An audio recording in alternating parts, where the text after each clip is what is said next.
நல்ல டேஸ்டியான ரைஸ் கீர் எப்படி செய்யறதுன்னு பார்ப்போம் வாங்க. இதுக்கு கொஞ்சம் பெரிய சைஸ் ப்ரெஷர் குக்கரா எடுத்துக்கோங்க.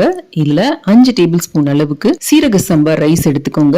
நல்லா களைஞ்சிட்டு தண்ணியை கம்ப்ளீட்டா வடிகட்டி எடுத்துட்டு இது கூட 1/2 லிட்டர் அளவுக்கு பால், 5 டேபிள் ஸ்பூன் அளவுக்கு சர்க்கரை இதையும் சேர்த்துக்கோங்க. சேர்த்துட்டு ஒரே ஒரு டம்ளரை இந்த மாதிரி சென்டர்ல வச்சிருங்க. வச்சு விட்டீங்கன்னா பால் வெளியில பொங்கி வழியாம இருக்கும். இப்போ மூடி போட்டு மூடி வெயிட்டையும் போட்டுட்டு 20 நிமிஷம் சிம் தீல வேக வச்சு எடுங்க. நல்ல பிரஷர் தானா அடங்கினதுக்கு அப்புறமா ஓபன் பண்ணி பாத்தீங்கன்னா பால் வெளியில வந்திருக்காது. ஆனா ரைஸ் நல்லா குழஞ்சு வெந்திருக்கும். இப்போ இந்த டம்ளரை எடுத்துட்டு நல்லா அந்த ரைஸ ஒரு கரண்டி வச்சு மசிச்சு கொடுங்க. நீங்க டம்ளருக்கு பதில் ஒரு சின்ன கிண்ணம் கூட வைக்கலாம். ஏதாவது ஒரு பாத்திரம் போட்டோம் அப்படின்னா இல்ல ஒரு ஸ்பூன் போட்டோம்னா கூட வெளியில பொங்கி வழியாம இருக்கும். இப்போ இது கூட 1/2 லிட்டர் அளவுக்கு பால் சேர்த்துக்கோங்க. ஒரு கைப்பிடி அளவுக்கு பொடிசா நறுக்குன முந்திரி, பாதாம், நீங்க எந்த நட்ஸ் வேணாலும் சேர்த்துக்கலாம். கூடவே ஒரு சிட்டிகை